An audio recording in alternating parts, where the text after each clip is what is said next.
최건의 대출학교 최재권입니다. 오늘 여러분들이랑 질문에 관련된 얘기를 해보려고 해요. 집에 이런 책이 있거든요. 인생은 투트랙이라는 책이 있습니다. 보면 잘못된 결정장애는 없다 이런 얘기가 있더라고요. 결정장애는 없다. 그냥 질문 자체가 잘못됐고 그 밑에 있는 깊이 있는 그 본질적인 부분이 잘 몰라가지고 격가지에서만 비교하다 보니 결정장애가 생긴다 라는 얘기를 하고 계셨습니다. 저도 질문이란 거에 대해서 한번 얘기 한번 해보고 싶었어요. 질문, 제 경험도 있고 여러분들 같이 한번 나눠보고 싶은 인사이트도 있습니다. 여러분은 언제 질문을 하세요? 뭐 안 되는 일 있을 때 그러겠죠. 알고 싶을 때. 저희 질문은 목적이라는 것들을 가지고 있습니다. 목적이 없는 질문은 잘 없을 것 같아요.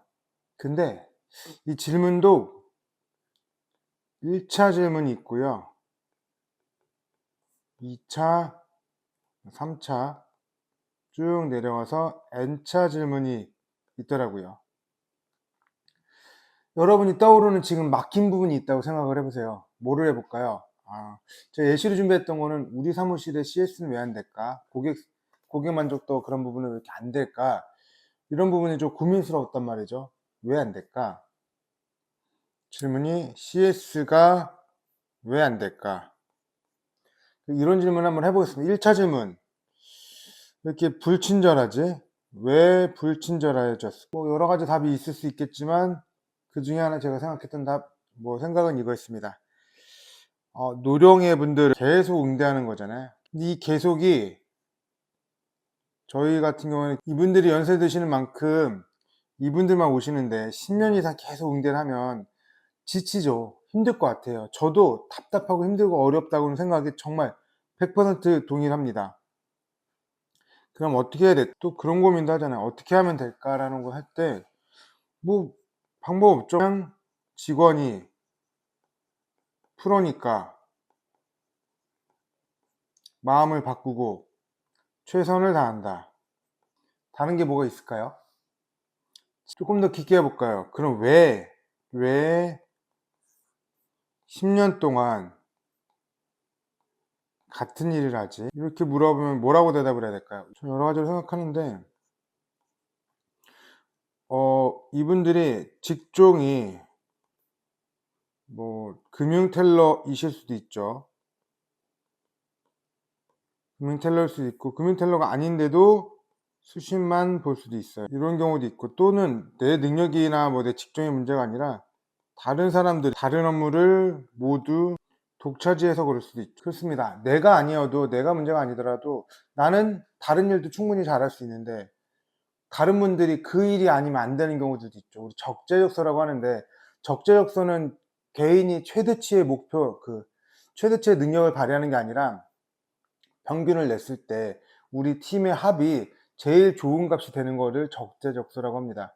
내가 이 일을 하면 1.2를 하고 저 일하면 1.5를 하는데 어떤 분은 그 일을 하면 0.8을 하고 다른 일을 하면 0.3을 해요. 그러면 어쩔 수가 없죠. 두 개를 조합해 가지고 나는 제일 잘하는 일보다 조금 덜 하지만 다른 분 기준으로는 제일 못하는 일보다 잘한 일을 하는, 그래서 평균을 맞추는 그런 적재적소가 필요하니까 다른 사람이 업무를 그 일을 해야 되기 때문에 내가 이 일을 할 수밖에 없는 경우들도 있습니다.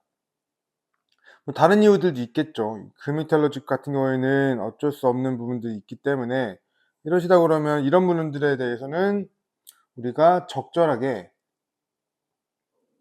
멘탈 케어가 안 됐을 수도 있죠. 지금 건강검진은 되게 많이들 해줘요. 건강검진은 국가에서도 해주고 직장에서도 해주고 개인적으로 되게 신경 쓰고 합니다. 눈에 보이거든요. 내 몸에 관련된 것들은 어디 아프고 힘들고 지치고 이런 것들이 되게 잘 되어 있어요. 그렇지만 바디 케어는 잘 되어 있지만 멘탈 케어는 거의 안 되어 있다고 생각합니다.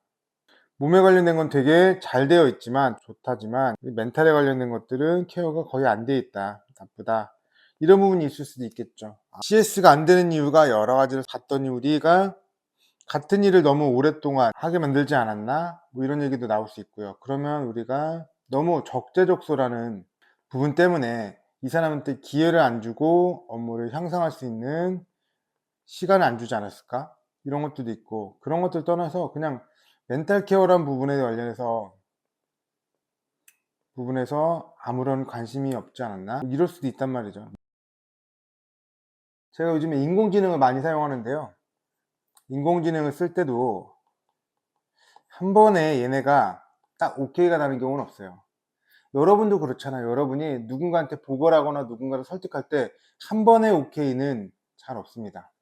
한 번의 오케이는 이 사람한테 굉장히 큰 신뢰를 이미 준 거예요. 아, 저 사람 잘해. 저 사람이 하는 것들 내가 크게 신경 쓰지 않아도 돼.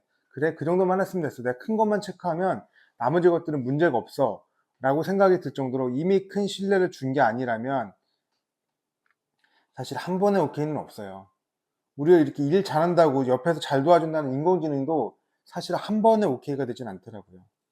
어저께 인공지능한테 이야기를 써달라고 했습니다. 이야기를 써줘. 이렇게 얘기를 했는데 조건이 뭐였냐면 미리 준비하는 것의 중요성에 대해서 써달라고 했습니다. 그리고 기본 폼은 아기, 돼지, 삼형제 이걸 가지고 미리 준비하는 것의 중요성이라는 이야기를 써달라고 했는데 얘가 진짜로 아기, 돼지, 삼형제의 이야기를 똑같이 갖다 쓰고 조금 바꿔놓은 거예요. 아, 야, 이건 아닌 것 같다. 이렇게 해서 얘기했더니 그러면 그래 수정해 드리겠습니다 하고 했는데 조금 이야기는 괜찮아졌는데 스토리가 너무 직설적인 거예요. 너무 직설적. 그 이야기를 내가 초등학교 동화 정도 수준하고 했더니 얘가 너무 직설적인 이야기를 하는 거죠. 대화를 통해 가지고 하고 싶은 말을 딱 얘기하는 거에서 야, 이것도 아니야. 너무 직설적이야. 수정 좀 해줘 했더니 조금 완화시켜서 했더라고요. 대충은 마음에 들었습니다. 한 70% 정도 마음에 들었는데 그럼에도 불구하고 플롯이 스토리 전체 구성이 아기돼지 삼형제에서 크게 벗어나지가 않은 거예요. 아기돼지 삼형제에서 좀 빼줘. 삼형제에서 탈피 좀 하자. 이랬더니 얘가 알겠습니다 이러더니만 다시 한번 이야기를 써주더라고요.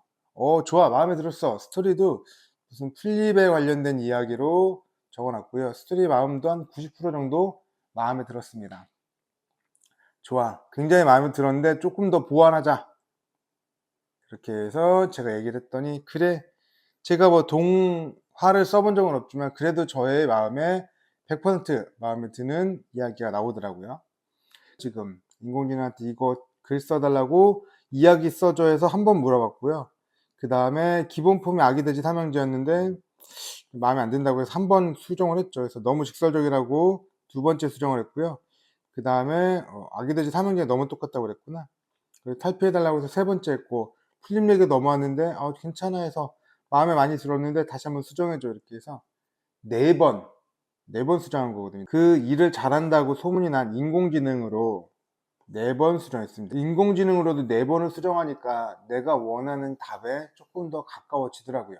여러분도 질문할 때 이 질문, 저 질문, 저 질문, 저 질문에서 계속 파고 들어가셔야 됩니다. 그냥 한 번, 두 번에 하는 질문에서 내가 원하는 것 나오지는 않아요, 사실. 그 이상으로 많이 질문해 보시고, 방향을 바꿔서 질문해 보시고, 또는 시각을 달리해 보시고, 질문하는 대상도 바꿔보시고, 인공지능 1번 인공지능이 했다면 2번 인공지능, 3번 인공지능, 또는 이 사람한테 물어봤다면 저 사람, 다른 사람, 이런 식으로 계속 물어보시고 하는 것들을 추천을 드려봅니다. 오늘은 질문을 가지고 답을 얻는 방법들, 어떻게 하면 내가 원하는 답을 얻어볼 수 있을까? 표면적인 거 아니고 조금 더 깊게 들어가서 내가 원하는 것들을 한번 이뤄볼 수 있을까? 라는 이야기를 한번 드려봤습니다. 오늘은 여기까지 말씀드려 볼 거고요. 다음 영상에서 다시 뵙겠습니다. 고맙습니다.